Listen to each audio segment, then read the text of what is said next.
And I'm here to say that there is more than one way to dissect reality.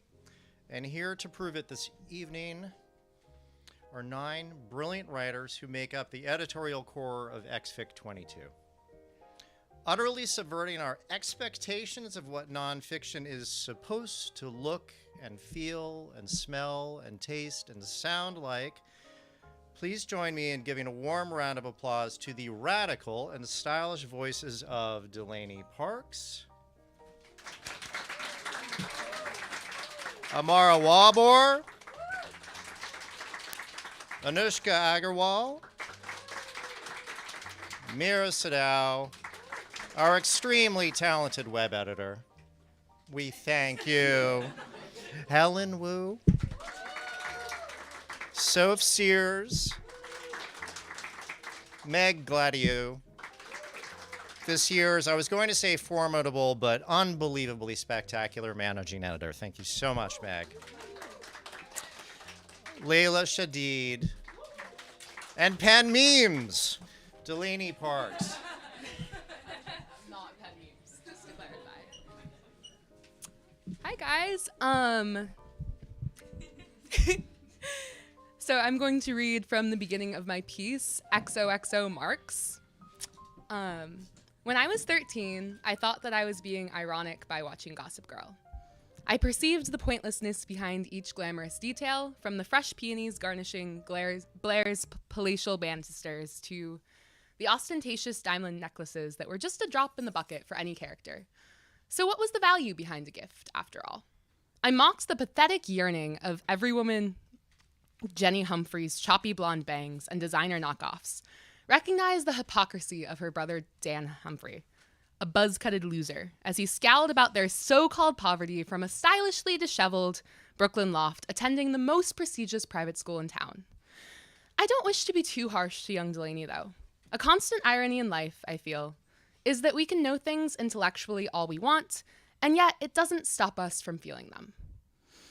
And when you're 13, and your parents always tell you that things are financially fine, in strained voices, with you believing the easier truth that you want to believe in, and you live in the third richest county in the country, and you always, always, always pick a character in media to pretend that you are, to project your extravagant fantasies upon, you also assume that ultra wealth seems pretty cool and surely not that out of reach, right?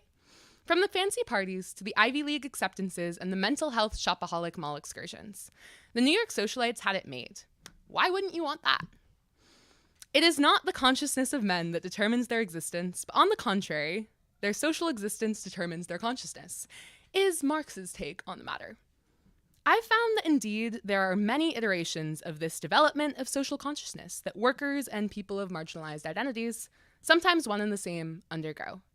Some of them are actually false consciousnesses, like the vogue pseudo-activism that Fairfax County high schoolers and Ivy Leaguers alike participate in, posting black squares on Instagram and flooding their story feeds with every single infographic about every single social issue that pops up into their notifications, as if such revolutionary actions could win praise from some far-off, the good place style judge of character who would weigh their actions and deem them worthy. I like to think I've shed all but the thinnest veneer of my 13-year-old naivete, leaving the resentment behind along with the Gossip Girl longing. But now, when I power walk through the trenches of Locust Walk to my silly little English classes, casting my cat eyeliner gaze at the lapels and cufflinks of the future MBAs and socialites of the University of Pennsylvania, the parallels kind of write themselves. And even though I can toss my split ends, I seriously need to either bite the bullet and pay for a haircut or beg my friend Olivia for one. And scoff at their ignorance, pondering what kind of fucked up system throws people like me who've struggled against the stinging ropes of imposter syndrome at every turn to do all the respectable social climbing allotted to one in their position into a chef's salad of chaos and networking with nepotism babies and Bidens alike. It's this underlying internal narration, slipping out occasionally among my roommates or on the phone, whining incessantly as I pace the mouse-ridden floors of my house, that drives me to revisit Gossip Girl at the ripe old age of 21. This thought process is compounded with another, this one amusing on the nature of gossip itself. Again and again, throughout the crises that I face in my personal and professional life, an accusation has been leveled against me. A heightened propensity for information spreading. I never learn quite when to shut the fuck up.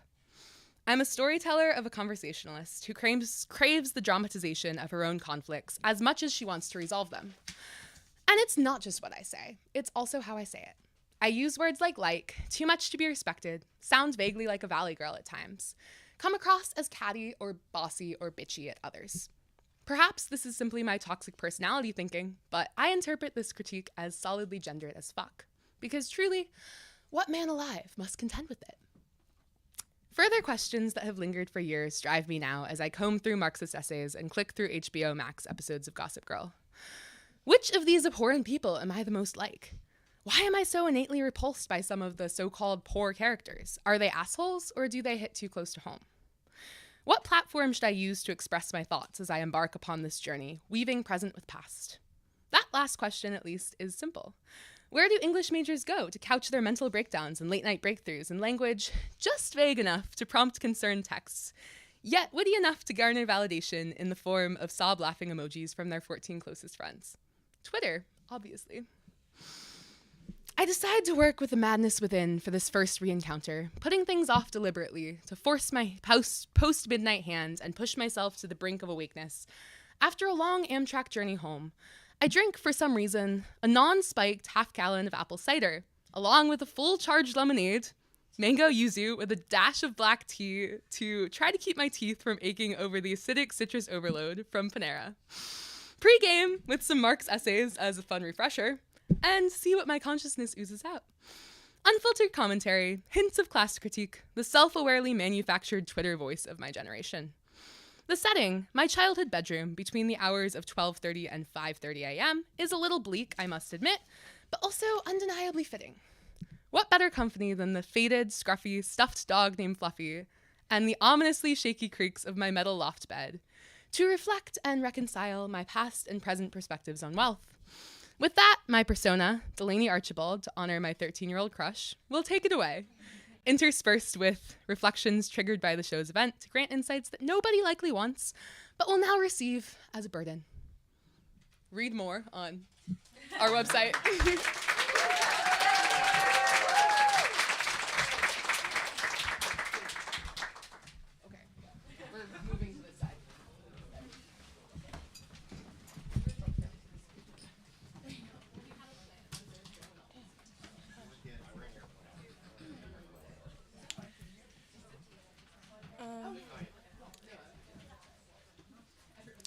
Hello, everyone.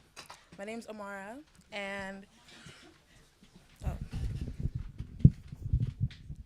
yeah, I don't know.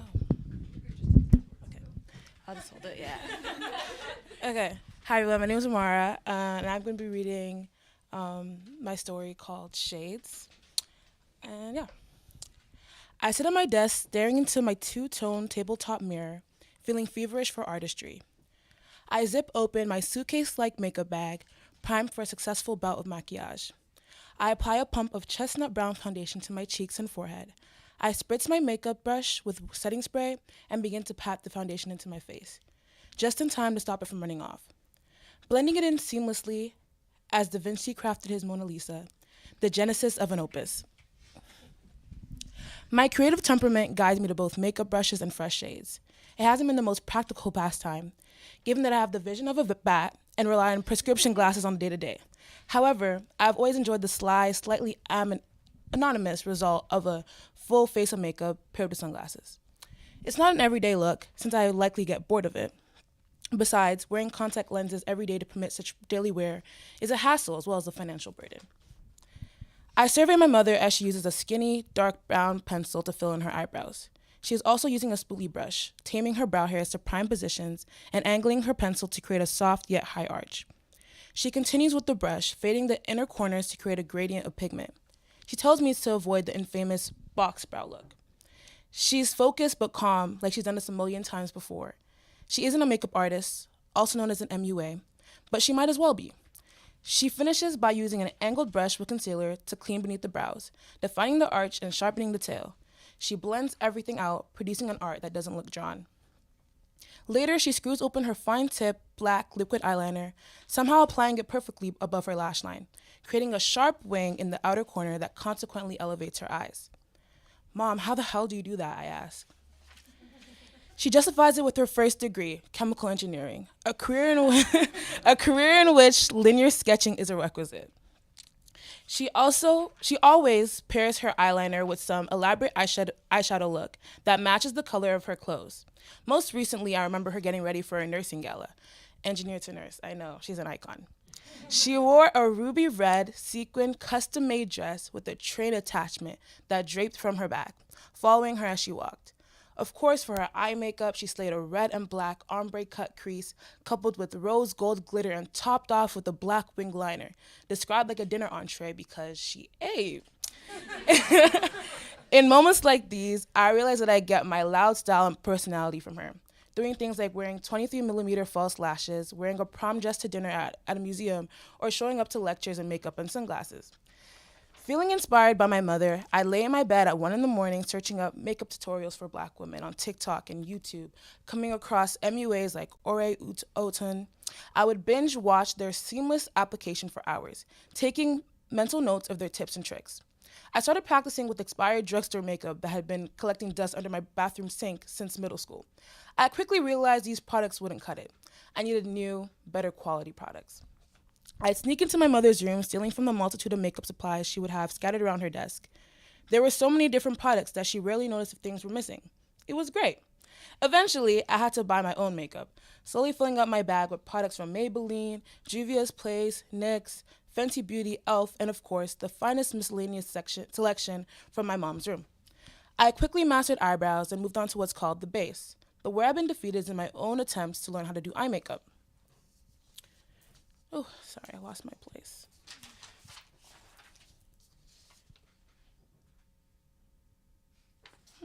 Okay, here we go. My apologies. Okay.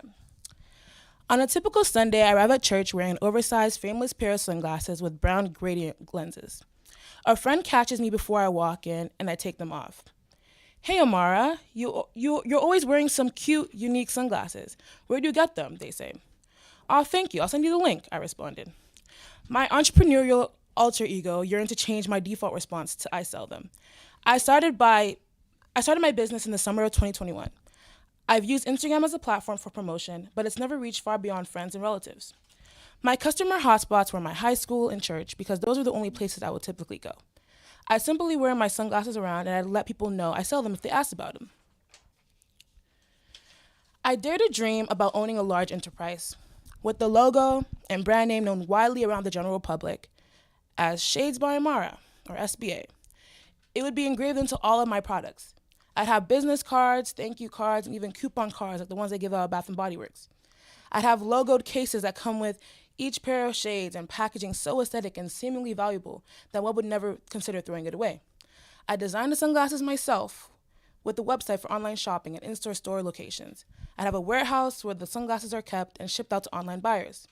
With such entrepreneurial dreams, you'd think I'd be studying in the the Wharton School of Business, where people spend thousands of dollars for studies to possibly create and or run their own enterprises. Instead, my studies are in the School of Nursing. How could I achieve such dreams as a broke college student following a completely different career path? Successful business owners have at least one of three things: fame, fortune, or connections, and I have none. Let's take acquiring fortune out of the picture for now. The likelihood of me winning the lottery is little to none. As a UPenn student, I walk amongst people with influence and the children of influential people. Often too busy and pretentious, I doubt any would be interested in a charity case. I think it's fair to say that both fortune and connections are a byproduct of fame or influence. So is that my solution? Trying to become famous for the sake of growing my business? Dually defeated in two optic-related tasks, I decided to battle both in one fell swoop. What if I use my poor eye makeup skills to attract viewers on social media, then cover it up with my sunglasses? I could do it on a platform like TikTok that makes it easy for people to gain influence by showing strangers your content on their For You pages. A marketing scheme, if you will. That's all.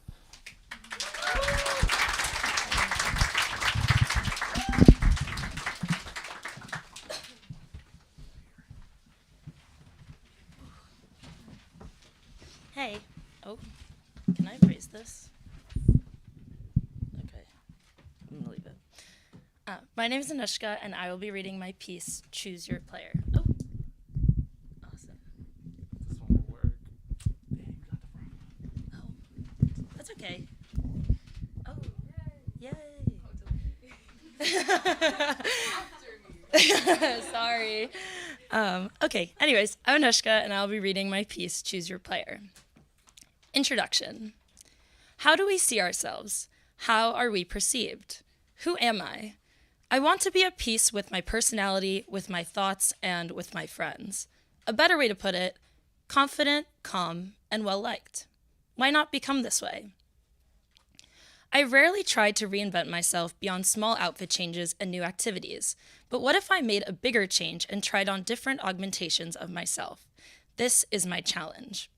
Will I find myself by playing with the wardrobe of my personality? What will happen if I show my true neuroticism? Can I make myself a more likable person? I am taking the experimental part of experimental nonfiction arguably too seriously. I execute this experiment in hopes of feeling more connected to my true self. It is an admittedly lofty goal, but by consciously toying with my self-presentation, I hope to navigate the whirlwind in my brain and bridge the gap between who I am and who I want to be. For this experiment, I will undergo 6 challenges. It's a game. I will consciously present myself as hyperbolized modes of my personality, more desirable versions of myself, and aim to find which ones make me feel the most comfortable and confident. The personas, or modes. 1. The pleaser, to be liked. You are the ultimate people pleaser. Be the best version of you for others. Perfectly programmed, peak EQ. Some may say Penn Face 2.0. 2. The observer, to be calm.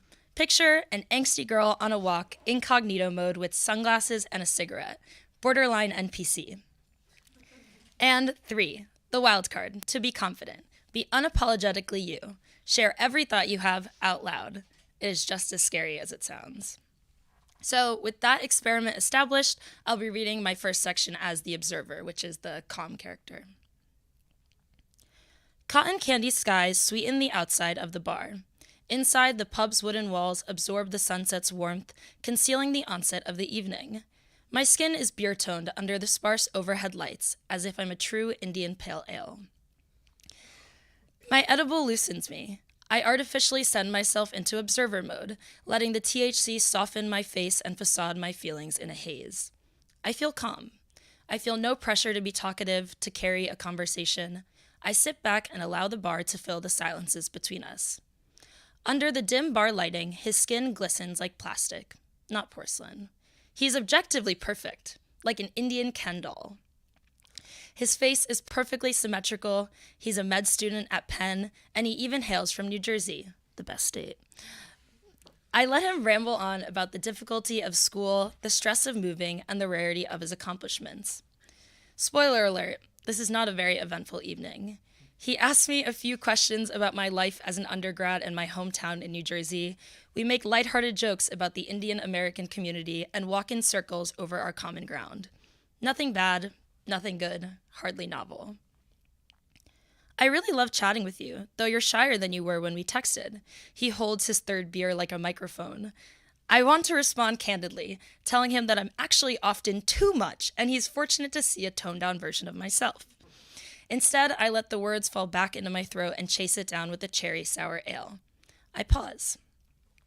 Yeah, I would rather listen to you talk. I enjoy sitting here. I sound robotic, emotionless, though he seems to like my answer and begins another anecdote about med school. After a few beers, his stories begin unraveling. Characters and settings float in the ether of the bar. I'm no longer paying attention. He anxiously rolls his napkin like a cigarette. His speech slows as he fixates on the spirals of the paper. I'm irrelevant to this conversation. I wonder if people feel like this when I tell my own stories. I like hanging out with you. You're much more calming than I expected. He looks up from his napkin joint. I admit, I'm surprised to hear this. I'm the perfect NPC. He's found paper more compelling than my presence. He talked to himself all night. I can't help but laugh. Thank you. I'm glad I could make you feel calm and comfortable. Thank you.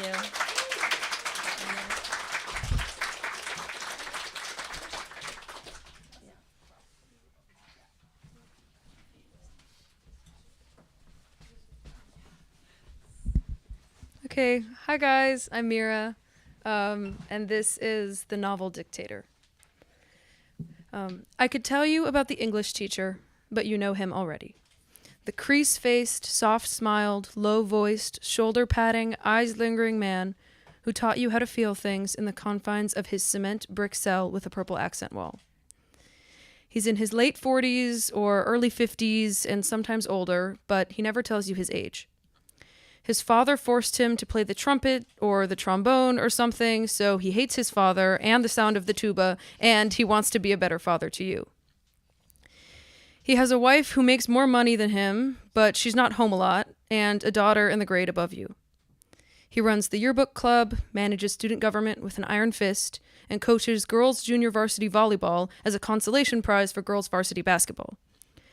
He takes attendance through a one-way mirror in the back of his classroom, and he's going to add you on Snapchat once you cross the threshold of his room for the last time. He's not someone you talk about, write about, think about at all. He's a footnote in your therapy sessions, a widow hanging at the end of a left-justified list of types of men you despise. Teacher, foregoing a neat conclusion. He finds me in Anna's Instagram DMs. She and I were sort of close in high school, the kind of friends who knew each other from journalism class, but also sometimes through the boys who lived in the neighborhood within walking distance from our school. She sends me a screenshot of a post from someone I don't recognize. 2 brown girls lean against the low brick walls of my high school's courtyard, the windows behind them slashed with bright paint. I think they're seniors, but they don't look much older than my sister. Wide glasses, eyeliner for the first time. Dresses, the kind that my friends' moms would wear to temple. The caption, I'll never forget the smirk on his face when he saw us slow dance. I feel rage. The homecoming theme is fantasy. Before I could actually read or write, I could lie about it. I sat cross-legged on the floor of my nursery with my chubby fingers wrapped around the edges of an illustrated book about the 101 Dalmatians. Beady eyes gliding over the text, I spoke each word, memorized from the story my mother read to me a handful of times. She figured if I could pretend, I had no excuse not to learn. In elementary school, I squeezed next to her on our couch and we traded thick stacks of double-spaced pages covered in my rudimentary markings in red pen. Her first novel. I read her first, her second, her third, most unpublished. You're my best editor, she told me as she folded prose into the pleats of my skin and kneaded poetry into the soles of my feet. My grandmother says I have my mother's nose. A sloping, hooked beak that a piercing artist once told me was too asymmetrical for him to punch with a faux gold stud. I do. Her thick hair, deep-set eyes, downward slanted lashes. Also her distaste for adverbs, affinity for commas, and sweeping full sentences that look and feel like warm light sifting through rough fabric. She's always written about herself with ease. Too much ease. When I read her fantasy of a woman who leaves her husband and children in the middle of the night to live an uninhibited existence, my fork clatters harshly against my dinner plate. I wade through self-reflection like the muddied banks of our backyard creek, cloaked in cryptic phrases and spurious language. When my chest feels shot with ice from Anna's message, I remember when he printed out one of his own essays and taped it at the front of our classroom, telling us all to read it.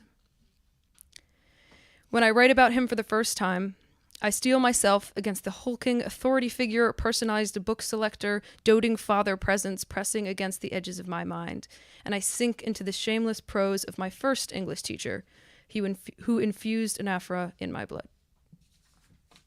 That's it.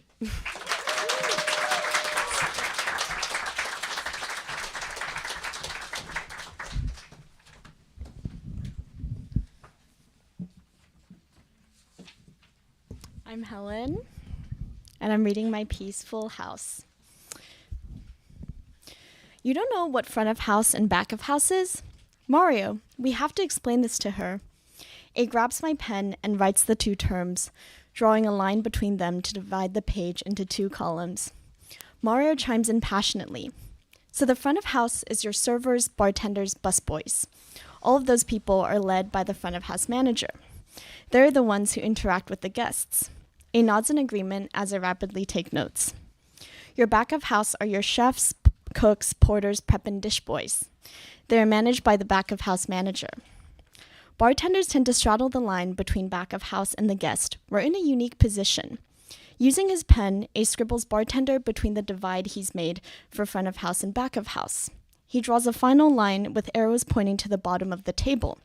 In this bottom section, he scribbles in all caps, guest.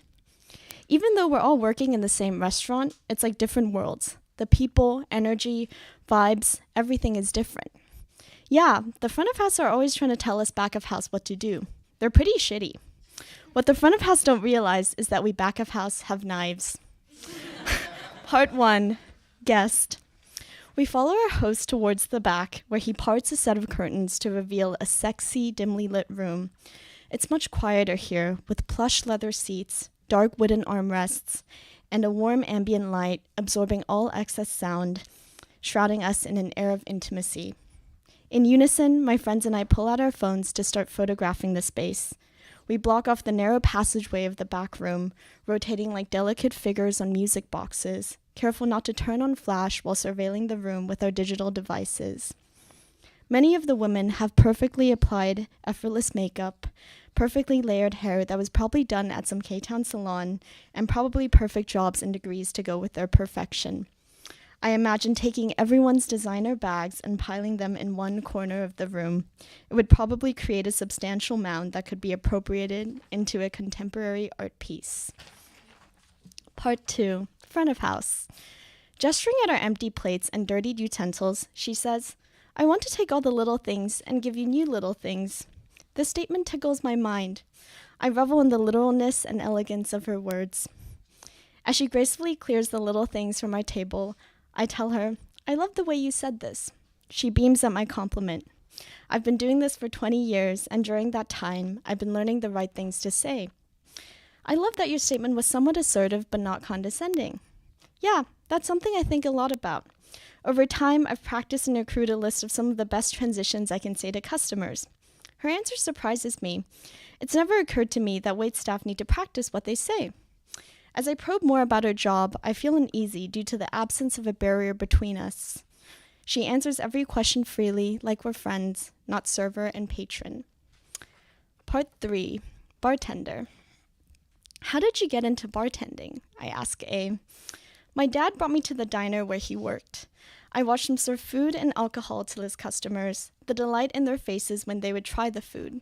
It looked immediately gratifying, something I never got when I was an audio engineer. I got a job as a bartender and loved it.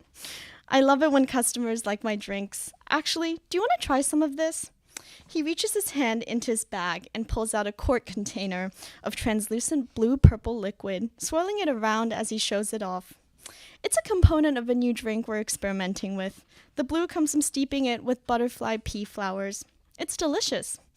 I stare at the effervescent juice in the quart container. In a different presentation, the would-be $20 cocktail seems rather mundane. I never thought I would be served a drink in this circumstance. A asks me, do you want to learn more about the restaurant industry? Yeah, of course. Why don't you come to McKenna's with me? It's the industry veteran bar down the street. I'll introduce you to some people. I freeze and ponder my safety for a millisecond, but I nod quickly. I don't trust A enough to down his purple concoction, but I do trust that he will lead me into a rich experience.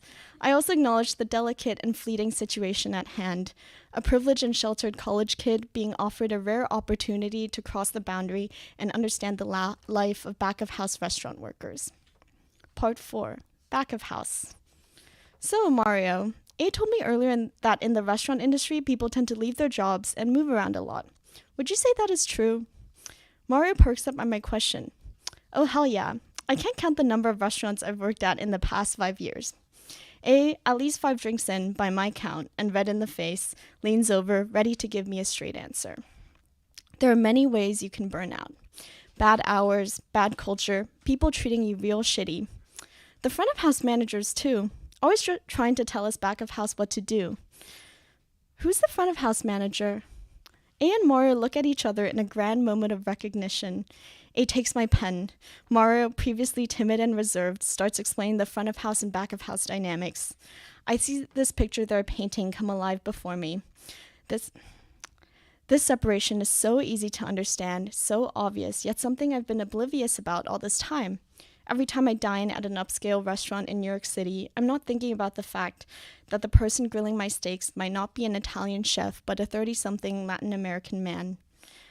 I'm unaware that the front of house staff typically occupy a different demographic than the back of house staff.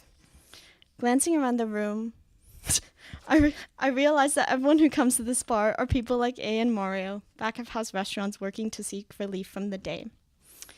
It's so cool seeing you and Mario's bond. Would you say the people make your job and this grueling industry worth it? A looks at me intensely. Did I step out of place? Why did I ask them that? So cliche. Minutes seem to pass as he contemplates, lips parsing a myriad of answers until he finally finds the right one.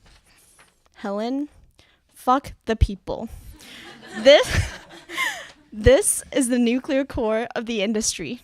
Nobody does it for the people. I do it because I love hospitality. I love serving people good drinks. I wish I could tell more people what I told you today. Serve it to them like I would serve a drink. Thank you.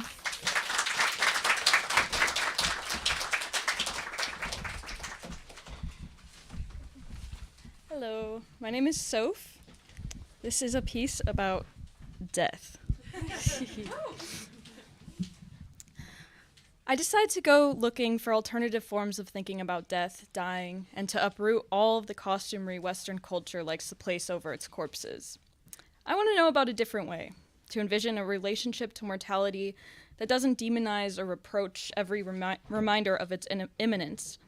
I search for events, people, collectives, anything I can find that seems to imagine and construct death in a new way, in an honest and tender and liberatory way. Building a death raft out of stones and sticks and tender makeshift rituals. Building an intimacy with death that I can somehow maybe live with. Compiling my own death archive, because one day I will be a thing to be archived. All dust and bodiless longing. To sit in death's hands and lean into its touch is how I can continue living. How I can withstand the fundamental terror of life. At a party, sweating through a disheveled black dress, bangs matted to forehead, a boy's mouth against my shoulder. I'm shimmering and sleepy and still bleeding desire everywhere. I'm alive, and I'm trying to stay in the moment rather than preemptively mourn it. Eulogize it before it's even over. To stay not so obsessed with accepting mortality that I relinquish the rope that tethers me to wanting to be alive. I hope death swallows me and there's no regurgitation, no final bubbling of pain or terror. I hope I dissolve back into the soil and ecosystem as quickly as I came into it. I want to envision a warm death, perhaps swaddled in blankets and cool sheets under afternoon sunlight somewhere near home back in California, immersed in all the drugs that make the process painless and quiet. I don't want to stay plugged in when there's no chance of me being ever meaningfully alive again. I don't want a half-life, a life hollowed out by pain, every bone and muscle rotting inside of my still-beating body. I want to die before the worst arrives, before I get a chance to decay too much. My death archive is starting to transubstantiate, to shapeshift, blood into wine and death into love. I'm building a death raft, but it's also a love raft because isn't the notion of death care all about love?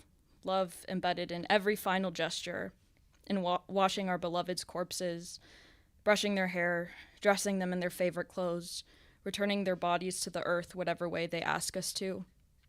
This is a makeshift altar, a DIY museum of death and love and their objects written down.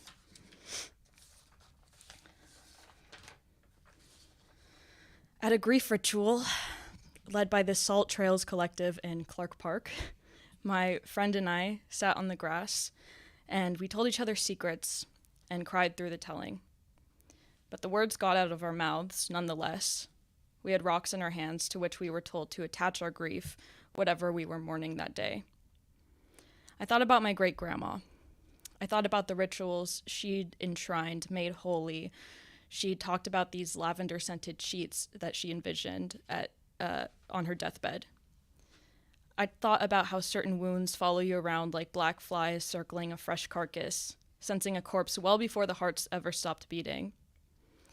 I thought about how kissing always makes me a little scared, a little dizzy with loneliness, especially if it's good, if it's with someone I truly want. A rare occurrence, and rarer still because the confession of wanting feels like I've just asked to be pulverized by loss. I thought about my dead dog, my dead relatives, my child self who's not quite dead but is somewhere in death's vicinity. I thought about the dead white girls I used to worship and fixate on as a teenager. Laura Palmer, the Lisbon sisters, how much easier it seemed when I was a teenage girl to be beloved as an absence, a still life, instead of a clumsy, filthy tangle of desire and anxiety. I thought about grief as a knowledge you cannot ever outgrow or unlearn. I thought about death, how it would come whenever it wanted, how every ritual meant to evade it would not keep it away forever, how every ritual meant to evade love and being loved, all that wreckage, would not keep it away either. After the ritual, my friend and I laughed. We got pizza. We watched families stroll through the park. We gossiped about whatever.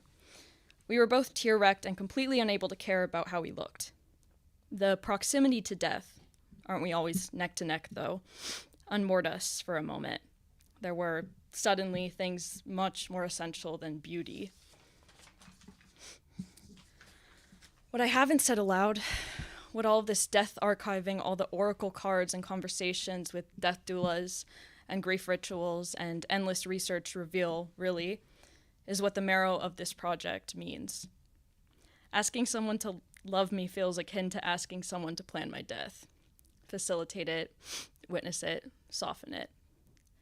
It's less about death and more about the fear of living too much, of letting love too close, when our return to dirt is always inches away. It's that I don't know how to stomach love if I accept death. Lori and Erica, the death doulas I talked to, the women who run the Salt Trails Grief Collective, all of them say or imply in every touch they press to a dying person's face, every honeyed word they offer to the grieving families, that their work is anchored by love, by the respect and attention for human dignity and community. Their work melds a quiet resistance to the blood-hungry machinery of capitalism and all its dehumanization. The work of death care is slow, often thankless, can consist of long, silent hours in waiting rooms and beside hospital beds, can be filled with misdirected rage or violent despair. But they still do it. They still make death a little less lonely, a little less unbearable. They still believe in the work, in the witnessing, in watching a candle's flame flicker, keeping your eyes on it even as it goes out. I want to know how, but they can't translate that species of attention, of compassion and recognition. It's work, unromantic and still sacred. I know it. It is emotional and physical and psychic labor. The labor usually associated with femininity and thus devalued, degraded.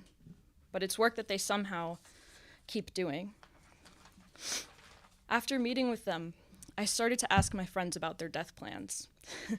What spaces they'd want to breathe their final breaths in, who they want around, how the light would look, and crucially, because it's the last sense to go, how it would sound. The archive I'm looking for, scrapping together, resembles a wilderness more than anything, I think. Woods abloom with green light, ecosystems that sprout from our footsteps, these words we share quietly, sometimes afraid, sometimes laughing, imagining our deaths without romanticizing or hating the fact of their inevitability. Collapse, or the sureness and expectation of it, tints every moment of sweetness. The act of loving can feel like building a house of cards because the fragility, the breakdown is so unavoidable. But when I talk to my friends about it, to people I can't help but love, collapse becomes bearable. Just a little bit, but bearable still. No one completely stops fearing death or they're lying to themselves is another thing Erica said to me in the park. You might accept it, become more comfortable with it, but it's natural to be afraid of it at the same time.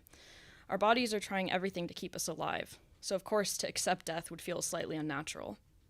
She's right, there's no complete erasure of fear, of panic, of the rituals I still sometimes fall into, the patterns of obsession and compulsion, my fervent fumblings at safety as if such a thing ever exists. There is, though, this. I asked this boy, the same one who pressed his mouth to my neck, who I don't know well but enough of, about his envisioned death. I walk him through the questions. He tells me he'd like to die in the early morning, in his childhood bed, quietly. He sorts through my death oracle deck, pulls cards, and it feels like I've spatchcocked my heart and delivered it to him on a glistening bloodied plate. The strangeness of sitting, discussing death with someone who could hurt me, could wound me, does wound me, who also is beginning to evoke feelings that simultaneously keep me alive and afraid of liking life too much. The moment chokes me, sticks to the insides of my throat, reveals too much. There's too much witnessing for my liking. Still, I sit in it, I listen, I flush all over, and I open a window, I light more candles, I pour wine. The moment's too much, but I don't step away for once. Because how many glimpses of tenderness, of this startling decadent intimacy like water clutched between hands do we get? And what else really is there to keep us here while we're here? What else besides the slippery, iridescent sensation of shared light? Just for a second, just for a minute. We don't have all the time in the world.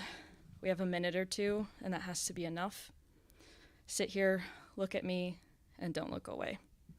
Thank you.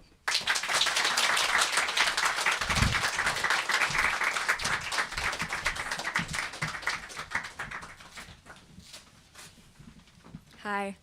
I also have a piece that's a little bit about death. I'm Meg, by the way. But it's called The Pursuit of Happiness, and this is an excerpt from it, soon to be published on Xfic.org, which is where you can read all of these pieces. In the brick of campus, between the cinder block walls of basement parties, college students whisper about trips, shrooms, LSD, Special K.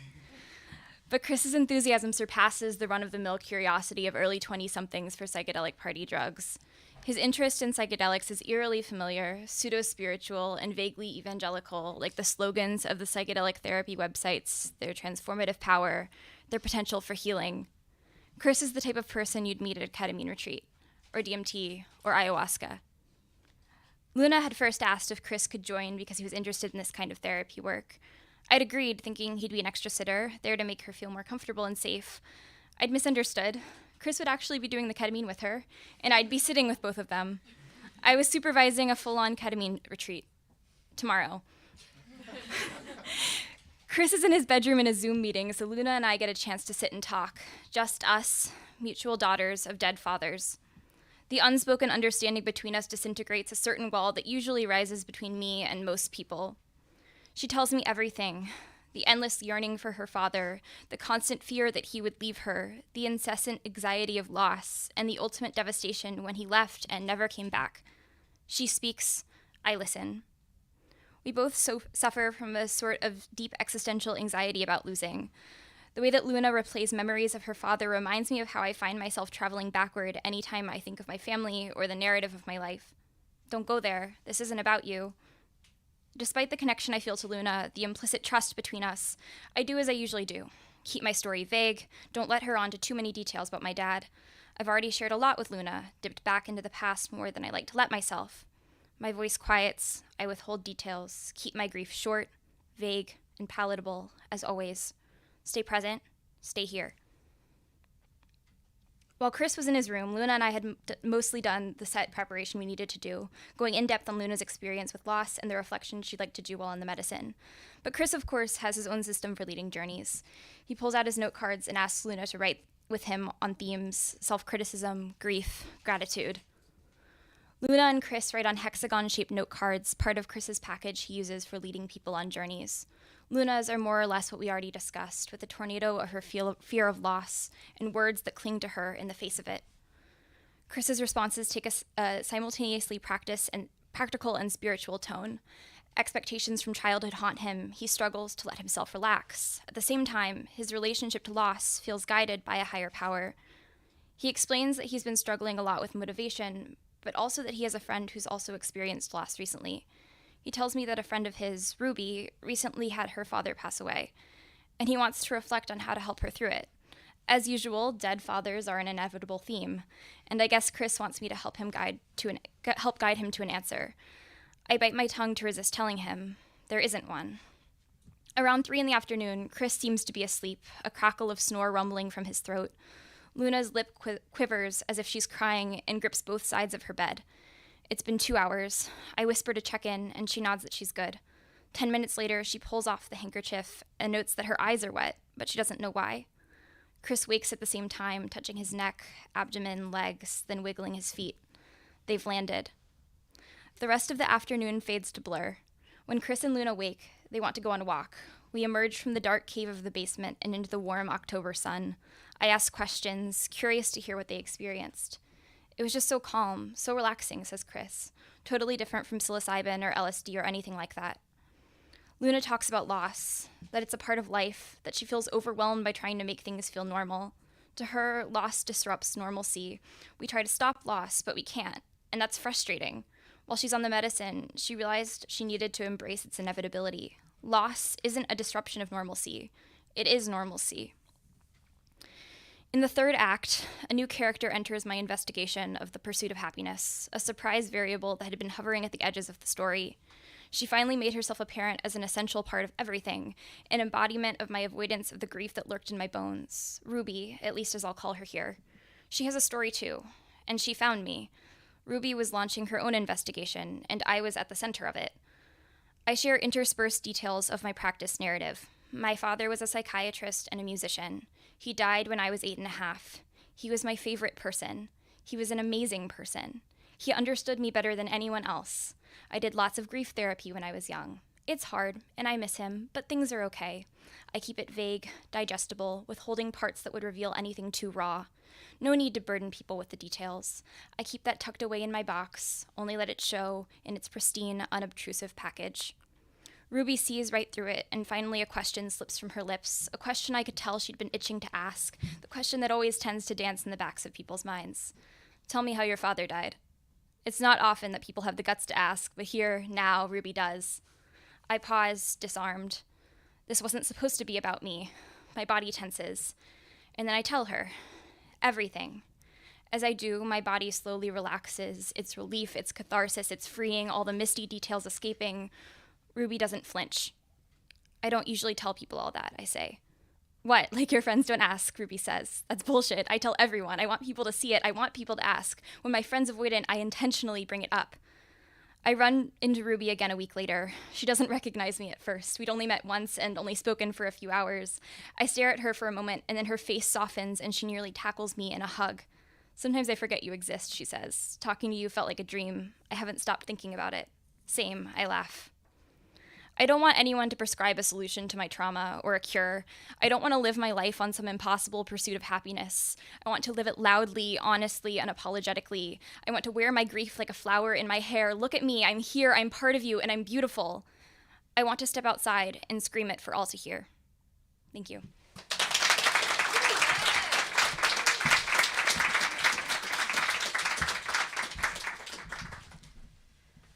Hi, so this is a